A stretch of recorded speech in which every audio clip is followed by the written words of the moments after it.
Sarah Martinez had always been told she was too small for military service.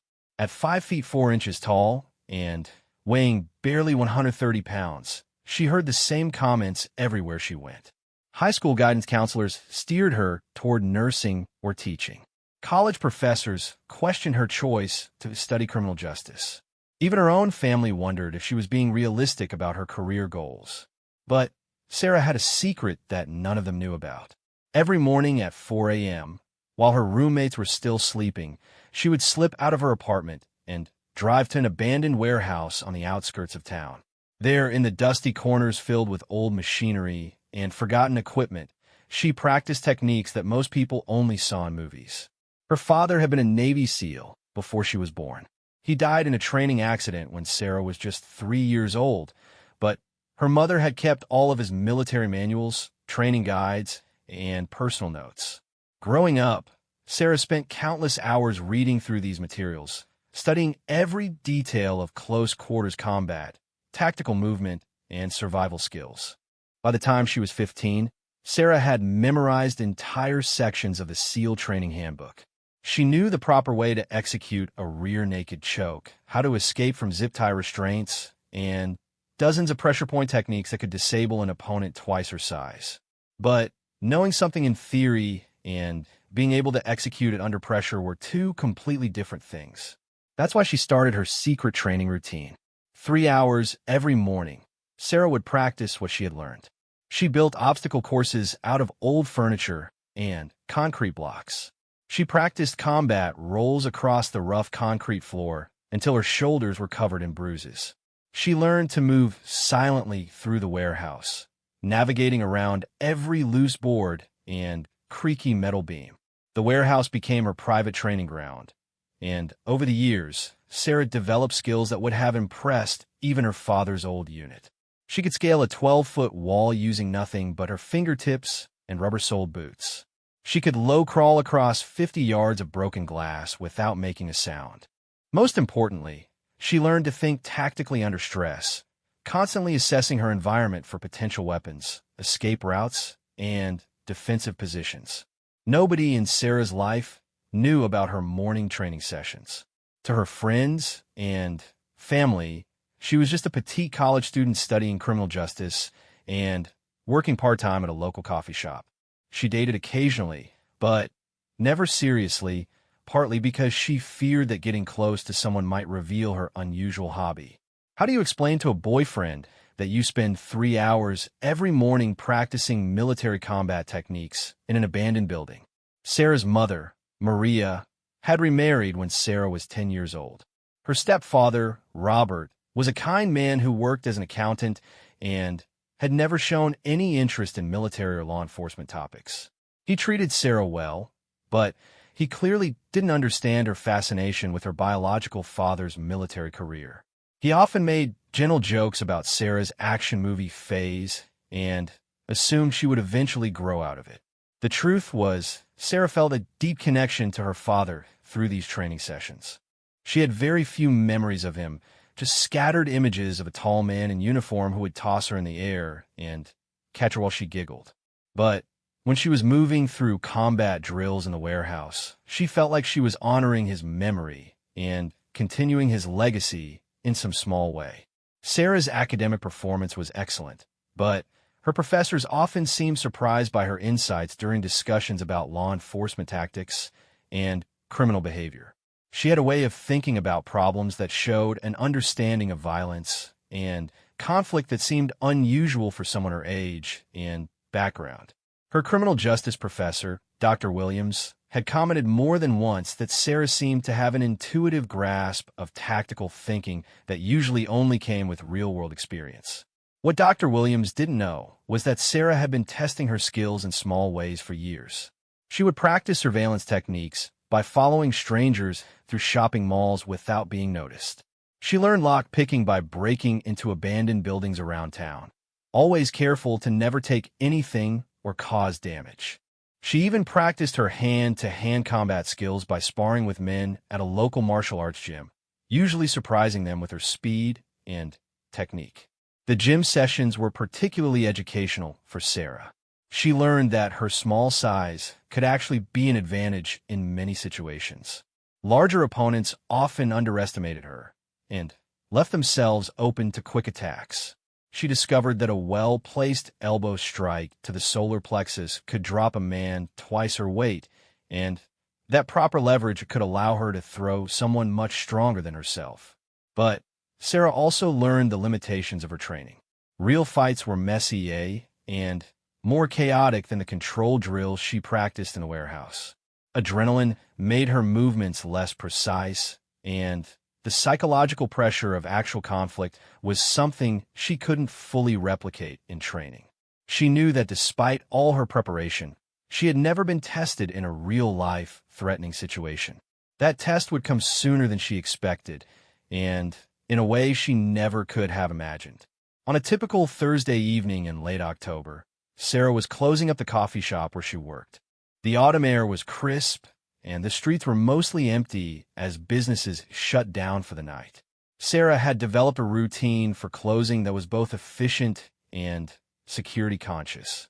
She always checked the bathroom and storage areas to make sure no one was hiding inside, counted the money quickly, and locked up within 15 minutes of the last customer leaving.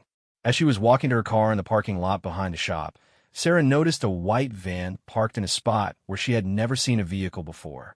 The van was positioned in a way that blocked the view from the street, and something about its placement made her feel uneasy. Her father's training manuals had emphasized the importance of trusting your instincts, and, right now, her instincts were telling her that something was wrong. Sarah slowed her pace and began to mentally catalog her surroundings. The parking lot had 3 exit routes, but 2 of them would require walking past the white van. There were several large dumpsters that could provide cover if needed, and a fire escape ladder on the side of the building that led to the roof. She automatically checked for potential weapons within reach, noting a pile of construction materials left over from some recent work on the neighboring building. As she approached her car, Sarah heard the van's sliding door open behind her. She didn't turn around immediately, but used the reflection in her car window to see 2 large men getting out of the vehicle. They were moving purposefully in her direction, and one of them was holding something that looked like rope or zip ties. This was the moment Sarah had been training for her entire adult life, though she had never expected it to happen in such an ordinary setting. Her heart rate immediately spiked, but her mind became crystal clear. Years of tactical training kicked in, and she began to formulate a plan. The parking lot was not an ideal place for a confrontation. It was too open, with too few obstacles to use for cover or concealment. Sarah needed to change the tactical situation in her favor, which meant getting to a more advantageous position before the men could close the distance to her. She pretended to fumble with her car keys while actually palming a small tactical pen that she always carried in her pocket. The pen was made of aircraft-grade aluminum and could serve as an effective striking weapon if needed. She also quickly assessed the clothing and posture of the approaching men, looking for signs of weapons, body armor, or other threats. Both men were large, probably over 6 feet tall, and weighing at least 200 pounds each. They were dressed casually in dark clothing, but their movement patterns suggested some level of training or experience with violence. The man on the left had a slight limp that might slow him down, while the man on the right kept his hand near his waistband in a way that suggested he might be carrying a concealed weapon. Sarah realized that her best chance was to take action before they expected it. The men clearly assumed that a small woman would be an easy target, and they were moving with the casual confidence of predators who had done this before. That overconfidence might be the advantage Sarah needed. As the men got within 10 feet of her position, Sarah made her move. Instead of trying to get into her car or run away, she suddenly sprinted directly toward the construction materials she had noticed earlier. Her unexpected movement caught both men off guard, and they had to change direction to follow her. The construction site had several pallets of materials covered with plastic tarps. Sarah dove behind one of the larger pallets and immediately began to assess her new position. She now had solid cover between herself and her attackers, multiple escape routes, and access to potential improvised weapons including loose bricks, lengths of rebar, and construction tools. The men quickly realized that their easy target had just turned into something much more complicated. Sarah could hear them communicating in urgent whispers as they tried to figure out how to approach her new position without exposing themselves to attack. What they didn't know was that Sarah had been training for exactly this type of scenario for years. She understood how to use terrain and obstacles to multiply her effectiveness against multiple opponents. More importantly, she had studied enough military tactics to know that the key to surviving any ambush was to immediately take the initiative away from your attackers. Sarah began to move quietly between the construction materials, using techniques she had learned from her father's special operations manuals. She controlled her breathing to minimize noise, tested each footstep before putting her full weight down, and constantly monitored the positions of both men through gaps in the stacked materials. The tactical situation had completely changed. Instead of being a victim fleeing from attackers, Sarah had become a hunter using the environment to her advantage. The men were now forced to search for her among obstacles they didn't know well, while she had already begun to map out every hiding spot, weapon, and escape route in the area. This was just the beginning of a confrontation that would test every skill Sarah had developed over years of secret training. The men who had approached her expecting an easy victim were about to discover that they had chosen the wrong target on the wrong night. Sarah crouched behind the pallet of concrete blocks, controlling her breathing just as her father's manuals had taught her. In through the nose for 4 counts, hold for 4 counts, out through the mouth for 4 counts. The technique helped slow her heart rate and kept her thinking clearly despite the massive adrenaline dump coursing through her system. She could hear the 2 men moving clumsily through the construction materials, clearly frustrated that their easy target had vanished into what was essentially an urban obstacle course. One of them was cursing under his breath, while the other was trying to coordinate their search pattern. Their lack of tactical discipline was already working in Sarah's favor. "She can't have gone far," the first man whispered loudly. "Check behind those pipes over there. I'll take this side." Sarah almost smiled at their mistake. By splitting up, they had just cut their fighting strength in half and eliminated their ability to support each other if things went wrong. These men might be experienced criminals, but they clearly had no military training. They were thinking like bullies who expected their targets to run and hide, not like soldiers who understood small unit tactics. Moving silently between the stacked materials, Sarah began to implement a strategy she had studied extensively in her father's special operations manuals. The technique was called divide and isolate, and it involved using terrain and stealth to engage multiple enemies one at a time, preventing them from using their numerical advantage. The construction site was perfect for this type of operation. Tall stacks of materials created natural barriers that blocked sight lines and muffled sound. Loose gravel and construction debris provided plenty of improvised weapons. Most importantly, the maze-like layout gave Sarah multiple routes to approach each man from unexpected angles. She selected her first target carefully. The man with the limp was moving more slowly and had positioned himself near a dead end between 2 large equipment trailers. If Sarah could take him down quickly and quietly, she could deal with the second man before he realized what had happened to his partner.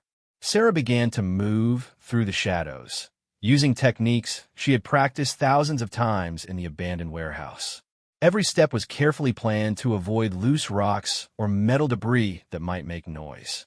She kept low to minimize her profile and used the larger pieces of equipment to break up her silhouette against the dim lighting from the street. As she got closer to her target, Sarah could see that the man was carrying a knife in his right hand and what looked like plastic zip ties in his left. The sight confirmed her worst fears about what these men had been planning to do to her, and it hardened her resolve to make sure they never got the chance to hurt anyone else. The man was about 6 feet 2 inches tall and heavily built, probably weighing around 220 pounds. Under normal circumstances, the size difference would have made any physical confrontation extremely dangerous for Sarah. But these weren't normal circumstances, and Sarah wasn't planning a fair fight. She had learned from her father's manuals that successful special operations depend on surprise, speed, and violence of action. The goal wasn't to engage in a prolonged wrestling match with someone twice her size. Instead, she needed to disable her opponent quickly using techniques designed to target the body's most vulnerable points. Sarah positioned herself directly behind the man as he searched between two equipment trailers. She had a clear approach route that would let her get within arm's reach without being detected.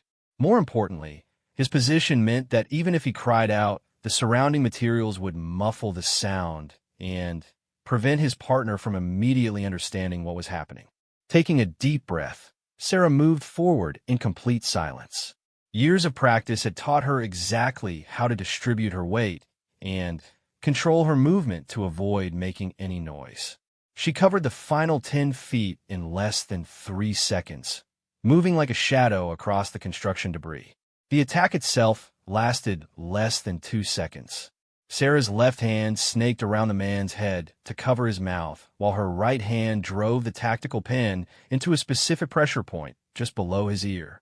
The pin wasn't designed to cause permanent damage, but when applied with proper technique to the correct nerve cluster, it could cause immediate unconsciousness.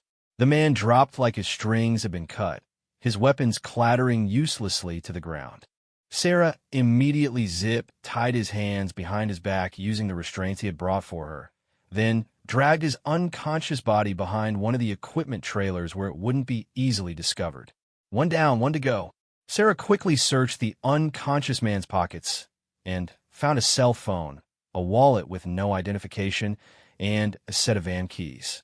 She pocketed the keys, knowing that controlling the attacker's vehicle might be important later. The lack of ID suggested these men were experienced criminals who took precautions against being identified if caught. Now came the more dangerous part of the operation.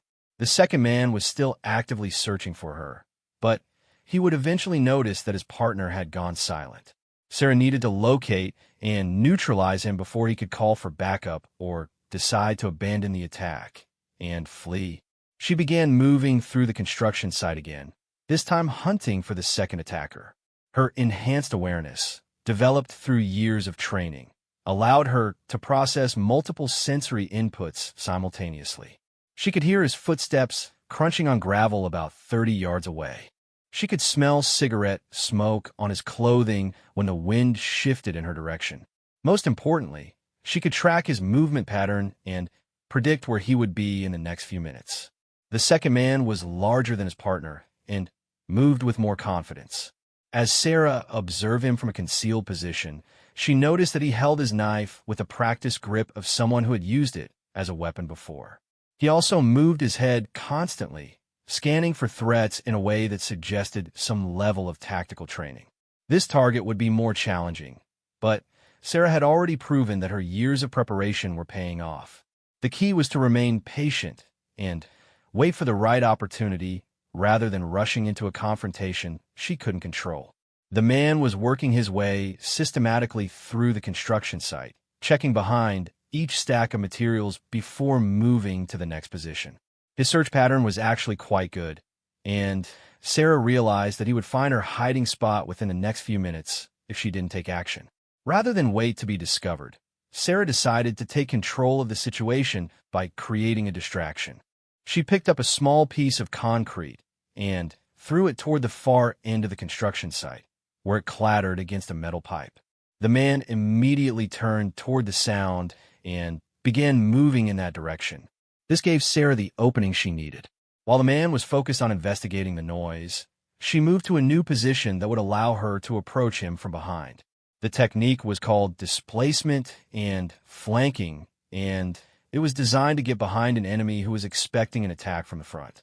Sarah's new position put her near a stack of metal rebar that would serve as excellent improvised weapons if needed. The rebar pieces were about 3 feet long and heavy enough to deliver devastating impact, but light enough for her to swing quickly and accurately. She selected one piece that felt balanced in her hands and prepared for her approach. The second man had reached the area where Sarah's thrown rock had landed and was searching intently for any sign of her presence. His focus on that specific area meant he was less aware of his surroundings, giving Sarah the tactical advantage she needed. She began her approach, moving even more carefully than she had with the first target. This man was clearly more dangerous and experienced, which meant she would only get one chance to take him down. If her initial attack failed, she would be facing an armed opponent in close quarters combat, a situation where her size disadvantage would become critical. Sarah got within striking distance and raised a piece of rebar, aiming for the base of the man's skull, where a precise impact would cause immediate unconsciousness without permanent injury. But just as she was about to strike, the man's cell phone rang with a loud electronic tone that shattered the silence of the night. The man spun around instantly, the knife in his hand reflecting the dim light from the street lamps. His eyes went wide when he saw Sarah standing just 3 feet away, armed with a piece of rebar and clearly ready to use it. For a moment, both of them froze as they assessed this unexpected situation. "Where's Tommy?" the man demanded, his voice rough with surprise and growing anger. "Tommy is taking a little nap," Sarah replied calmly, her voice steady despite the rapid beating of her heart. "Just like you're going to be." The man laughed, but there was no humor in the sound. "Little girl, you have no idea what you've gotten yourself into. Put down that piece of metal, and maybe I won't hurt you too badly." Sarah had trained for this moment many times in her mind. She knew that criminals often tried to use psychological intimidation to make their victims compliant. The key was to project confidence and show no fear, even when facing a larger and apparently more dangerous opponent. "I know exactly what I've gotten myself into," Sarah said, shifting her grip on the rebar to a more aggressive position. "The question is, do you know what you've gotten yourself into?"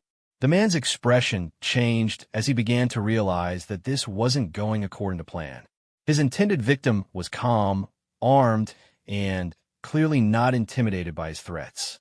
Worse, his partner had disappeared without a trace, suggesting that this small woman might be far more dangerous than she appeared. "You know what?" he said, taking a step backward. "Maybe we should just call this a misunderstanding.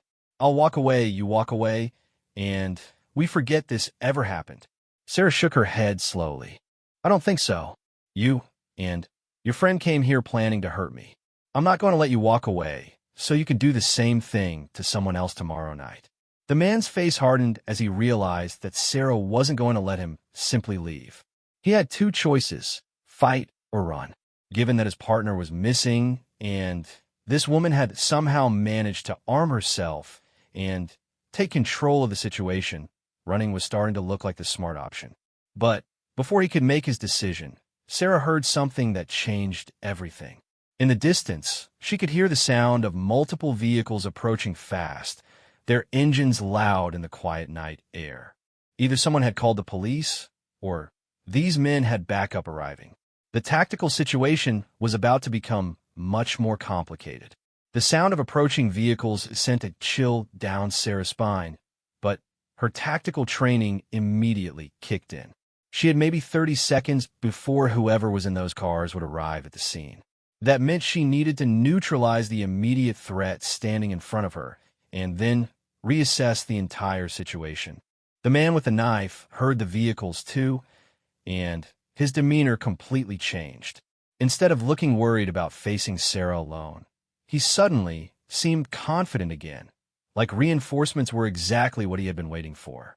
"Sounds like the cavalry is coming," he said with a nasty grin. "Now you're really going to regret messing with us." Sarah's mind raced through her options. Fighting one man with a knife was dangerous, but manageable given her training and improvised weapons.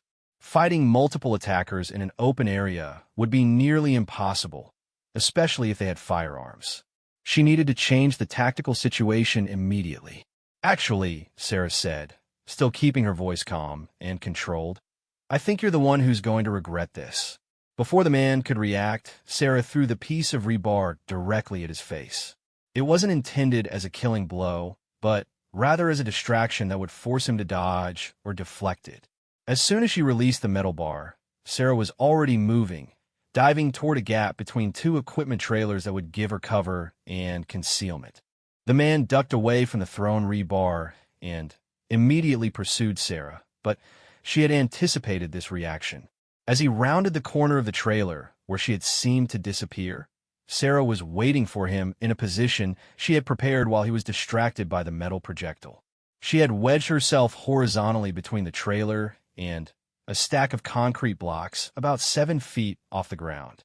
When a man came around the corner looking for her at ground level, Sarah dropped down behind him like a spider falling from its web. Her combat boots hit the man's shoulders with all of her body weight behind the impact, driving him face first into the gravel. Before he could recover, Sarah had wrapped her arm around his throat in a rear-naked choke, applying pressure to the carotid arteries that supplied blood to his brain. The chokehold was one of the first techniques Sarah had mastered from her father's manuals. When applied correctly, it could render an opponent unconscious in less than 10 seconds without causing permanent damage. The key was precise placement and steady pressure rather than brute force. The man struggled violently, trying to throw Sarah off his back, but she maintained her position by wrapping her legs around his torso and using her entire body weight to control his movement.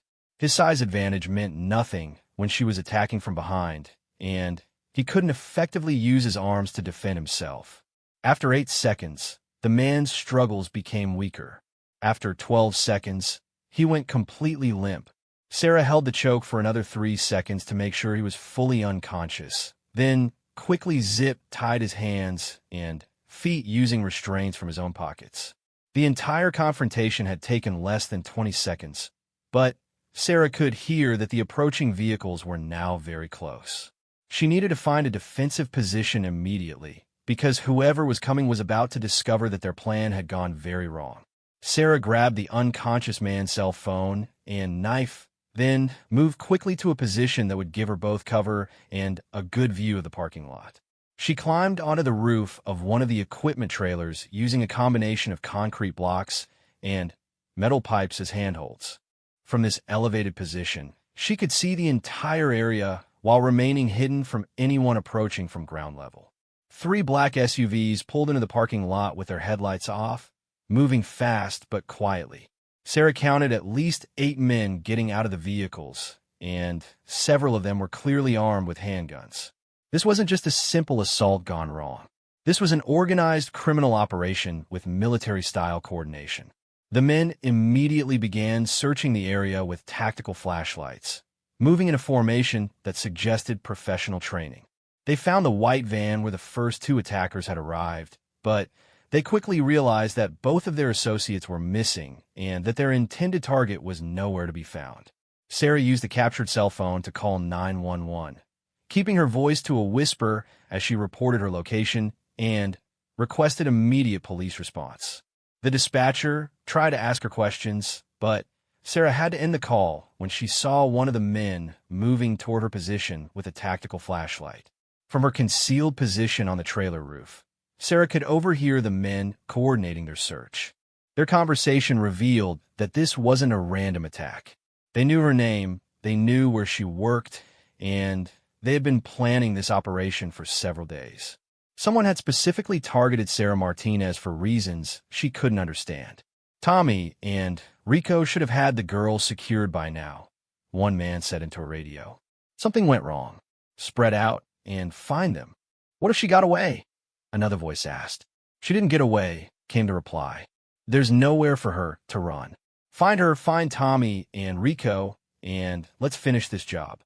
Sarah realized that these men weren't going to simply leave if they couldn't find her. They were planning to conduct a thorough search of the entire area, which meant her current hiding spot would eventually be discovered.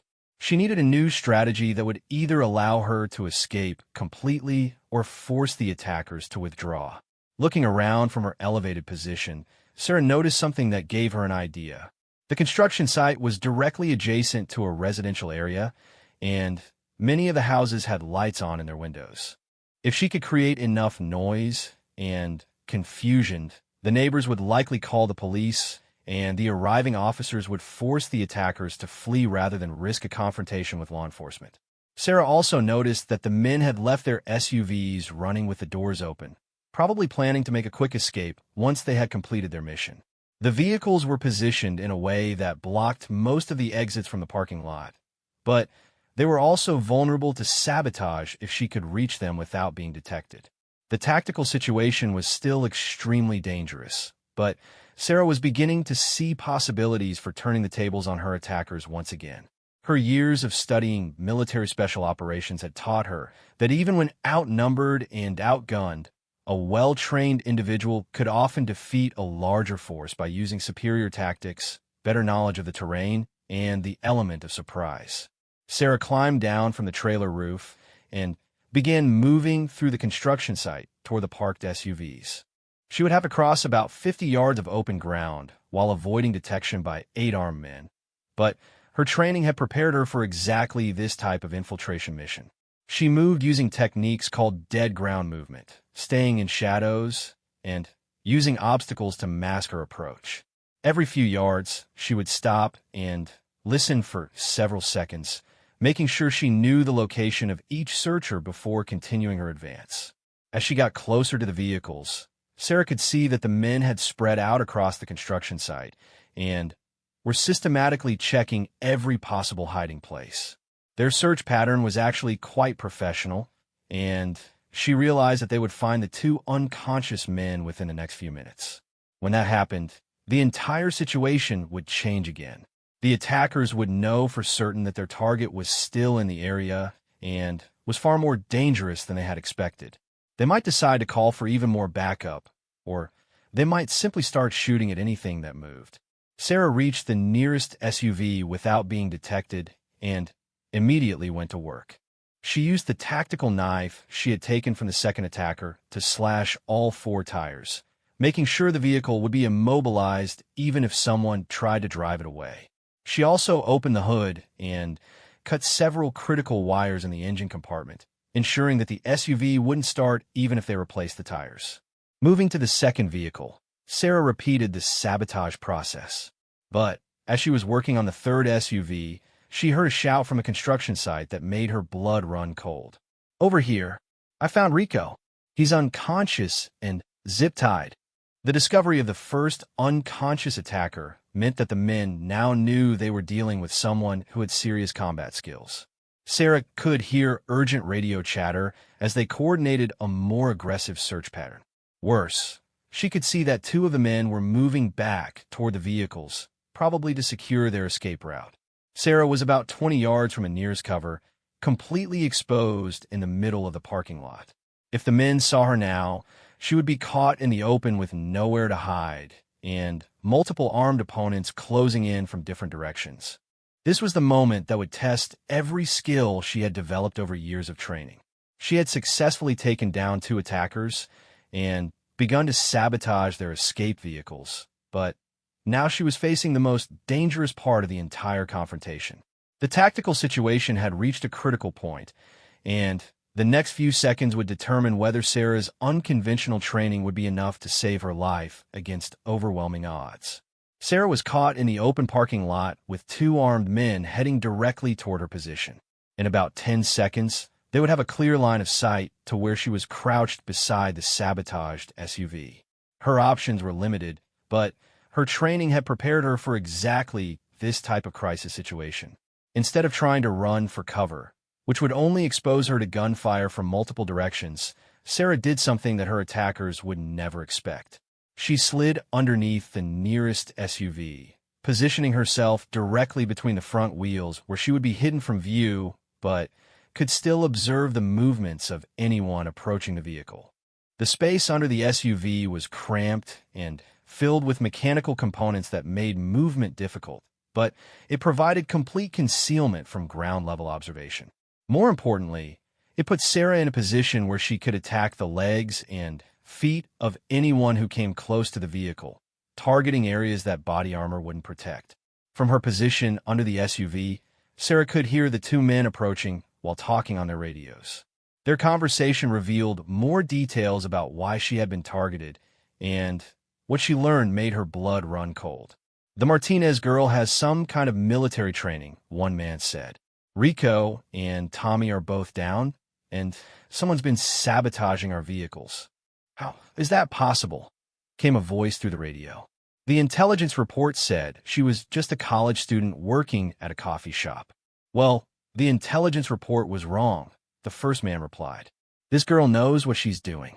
She took down 2 grown men without firing a shot and disappeared like a ghost. Find her and eliminate her, the radio voice commanded. We can't afford to have someone with her skills talking to the police about what happened here tonight. Sarah now understood that this wasn't a random attack or even a simple kidnapping attempt. Someone had specifically targeted her because of her military training, but they had underestimated her capabilities. The phrase, eliminate her, made it clear that these men were now planning to kill her rather than just capture her. The tactical situation had escalated from assault to attempted murder, which changed everything about how Sarah needed to respond. She was no longer just defending herself against attackers. She was fighting for her life against what appeared to be a professional assassination team. The 2 men reached the vehicles and immediately noticed the slashed tires and sabotaged engines. Their reaction was swift and professional, with one man providing security while the other examined the damage and reported back to their command structure. All 3 vehicles had been disabled, he reported into his radio. Tires slashed and engine damage. We're going to need extraction. Negative, came a reply. Finish the mission first, then worry about extraction. The target is still in the area, and she can't have gone far. Sarah realized that these men weren't going to give up and leave. They had been ordered to kill her, and they were going to search the entire area until they found her.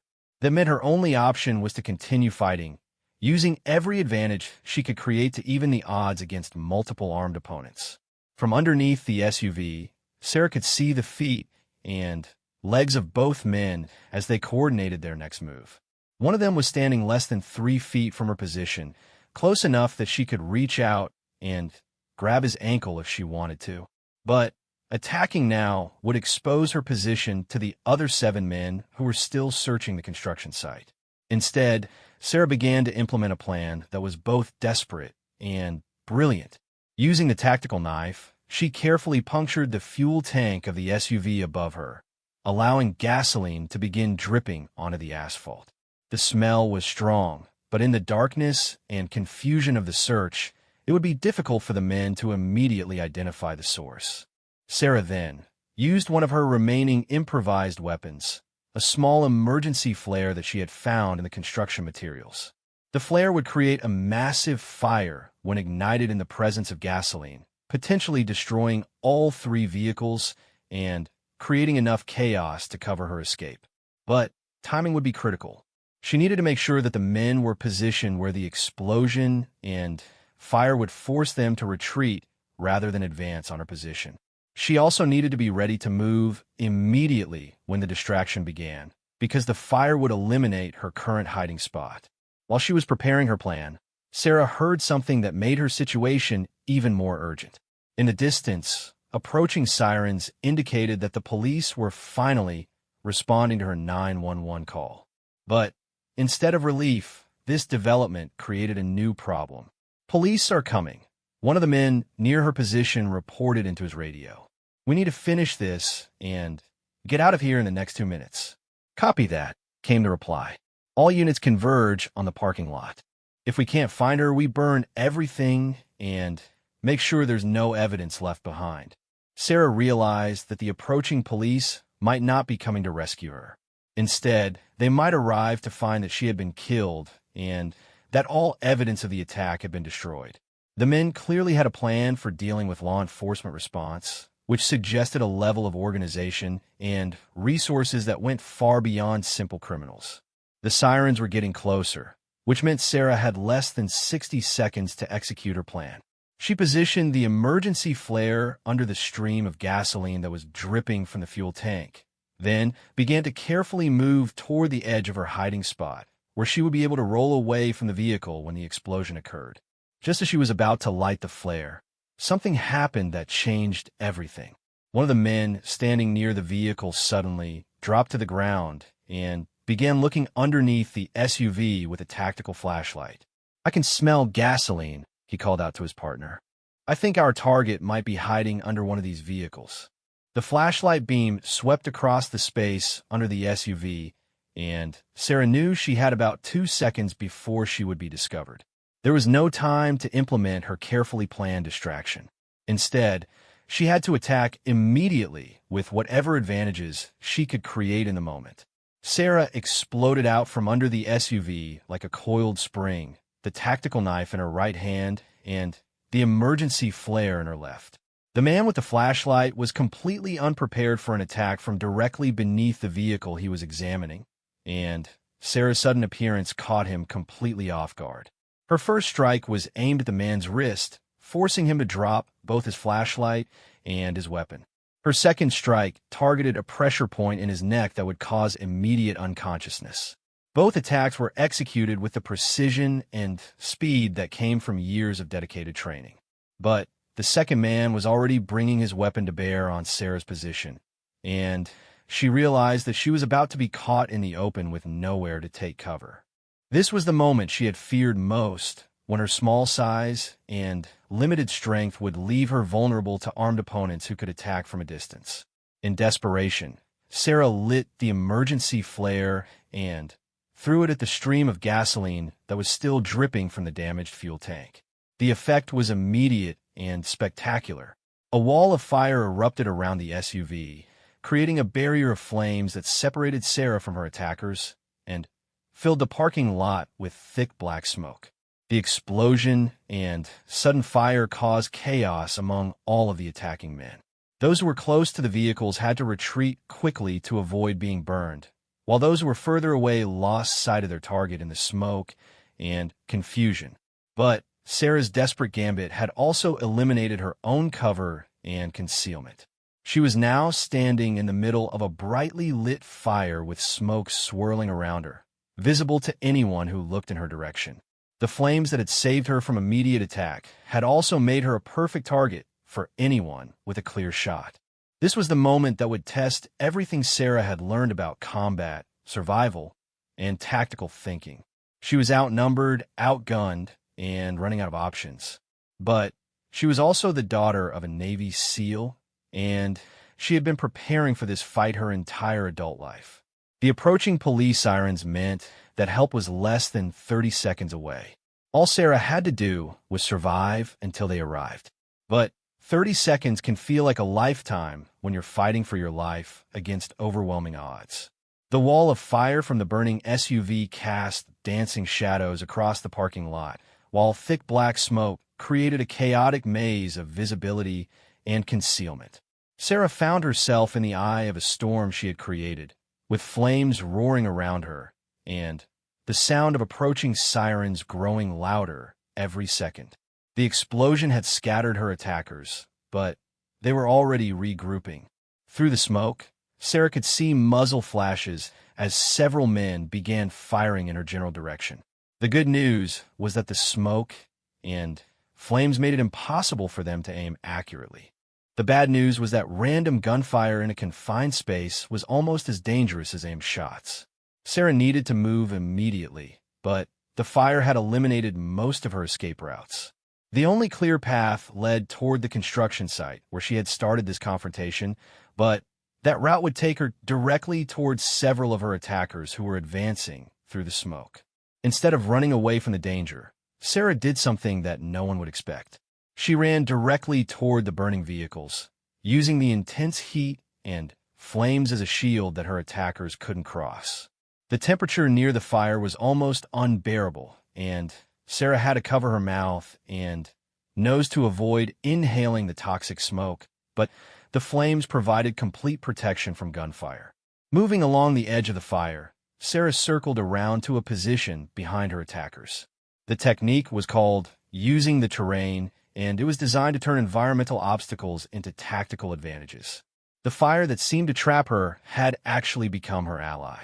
From her new position, Sarah could see that the men were focused entirely on the area where she had been standing when the explosion occurred.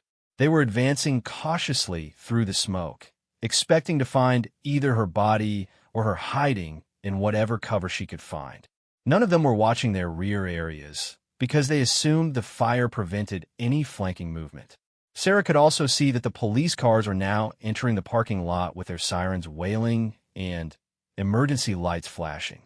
But instead of rushing to her rescue, the officers were taking defensive positions behind their vehicles and calling for backup. They had arrived to find an active firefight with multiple armed suspects, which meant they were treating this as a dangerous tactical situation rather than a simple rescue operation. This created both an opportunity and a problem for Sarah. The police presence would force her attackers to either surrender or flee, which would end the immediate threat to her life. But the officers didn't know who she was or what role she had played in the confrontation. If she suddenly appeared from the smoke carrying weapons, they might mistake her for one of the attackers. Sarah made a decision that would either save her life or get her shot by the people who were supposed to protect her. She began moving toward the police perimeter, but she did it in a way that would clearly identify her as a victim rather than a threat. First, she dropped the tactical knife and raised her hands above her head. Then, she began calling out to the officers in a voice loud enough to be heard over the sirens and crackling flames. "Police! I'm Sarah Martinez. I'm the victim. I called 911. Don't shoot." Her voice carried across the parking lot, and several of the attackers immediately turned toward her position. But the approaching police officers also heard her, and they began directing their attention toward protecting her rather than just containing the situation. "Victim approaching from the east side," one officer called out over his radio. "Young female, hands visible, appears to be the person who called for help." The tactical situation changed completely in that moment. Instead of 8 men hunting one woman in an isolated area, it became 8 criminals caught in an active police response with nowhere to run and no way to complete their mission. Several of the attackers immediately began moving toward the residential area, hoping to escape on foot through the neighborhood. But others decided to make a fight of it, either because they thought they could still eliminate their target or because they knew they couldn't afford to be captured alive. Gunfire erupted between the remaining attackers and the police officers, with Sarah caught in the middle of what had become an urban firefight. She dove behind one of the disabled SUVs and waited for an opportunity to reach the police perimeter safely. But even in this desperate situation, Sarah's training continued to serve her well. She noticed that one of the fleeing attackers was moving directly toward a house where an elderly woman was standing in her front window, apparently trying to see what was happening in the parking lot. Without thinking about her own safety, Sarah broke cover and sprinted toward the residential area. She reached the gunman just as he was approaching the front yard of the house where the woman was standing. The man was clearly planning to take a hostage or break into the house to use as a temporary hideout. Sarah's tackle took the man completely by surprise, driving him to the ground just feet from the elderly woman's front door. They rolled across the lawn in a desperate struggle, with the man trying to bring his weapon to bear, while Sarah fought to control his gun hand. The fight lasted only seconds, but it felt like hours. Sarah used every technique she had learned about close-quarters combat, targeting pressure points and using leverage to overcome the man-size advantage. When he tried to pistol whip her with his weapon, she caught his wrist and applied a joint lock that forced him to drop the gun. The elderly woman, who had been watching in terror from her window, had the presence of mind to call out to the police officers that someone was fighting in her front yard. Within seconds, 2 officers arrived to find Sarah sitting on top of an unconscious attacker, Zip tying his hands with restraints she had taken from his own pockets. "Ma'am, are you injured?" the first officer asked as he secured the scene. "I'm fine," Sarah replied, finally, allowing herself to feel the exhaustion that comes after massive adrenaline expenditure. "But you might want to check the construction site behind the coffee shop. I left 2 more of them there, and they're going to need medical attention." Over the next hour, as police and firefighters secured the scene and EMTs checked Sarah for injuries, the full scope of what had happened became clear. 8 men had been involved in what appeared to be a professional assassination attempt. 3 had been captured unconscious but alive, 2 had been arrested during the firefight, and 3 had escaped on foot but were being pursued by additional police units. The investigation revealed that the attack had been ordered by a human trafficking organization that that somehow believed Sarah posed a threat to their operations. The exact reason for targeting her remained unclear, but investigators suspected that her criminal justice studies and her part-time job at the coffee shop had put her in position to observe something that the traffickers wanted to keep secret.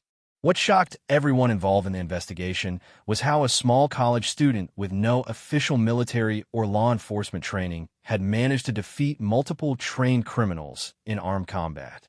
When detectives asked Sarah to explain her unusual fighting skills, she finally revealed the secret she had kept for years. "My father was a Navy SEAL," she told them simply. "He died when I was young, but he left behind all of his training manuals and notes. I've been studying them and practicing the techniques since I was 15 years old." The lead detective, a 20-year veteran of the police force, shook his head in amazement. "Ma'am, I've seen professional soldiers who couldn't have handled that situation as well as you did. Your father would be proud." But the story didn't end with Sarah's rescue and the arrest of her attackers. Word of her extraordinary performance began to spread through law enforcement and military communities. Within a week, Sarah received phone calls from FBI recruiters, military special operations units, and private security companies. The coffee shop owner offered to make her the manager and give her a raise, but Sarah had bigger plans. The attack had shown her that her years of secret training weren't just an academic exercise or a way to connect with her father's memory. She had real skills that could be used to protect other people who found themselves in dangerous situations. 6 months later, Sarah Martinez graduated from college with a degree in criminal justice and immediately enrolled in the police academy. Her instructors quickly realized that she possessed an unusual combination of tactical knowledge, physical capability, and mental toughness that made her an ideal candidate for specialized units. But Sarah's real goal was to join the FBI's hostage rescue team, one of the most elite tactical units in American law enforcement. It would take years of additional training and experience, but Sarah knew that she had already proven she could handle whatever challenges lay ahead. The abandoned warehouse, where she had spent years practicing in secret, became a symbol of how dedication and preparation could overcome seemingly impossible odds. Sarah continued to train there, but now she brought other women with her, teaching them the same skills that had saved her life. "You never know when you might need to defend yourself," she would tell her students. "But if that day comes, you want to be ready." The attack that was meant to destroy Sarah Martinez had instead launched her on a path toward becoming exactly the kind of person her father had been, a protector who stood between innocent people and those who would harm them. The men who underestimated her because of her size had learned too late that true strength comes not from physical power, but from the courage to fight when fighting is necessary and the skill to win when lives depend on it. Sarah's story spread through social media and news reports, inspiring other women to take self-defense seriously and showing the world that heroes come in all sizes.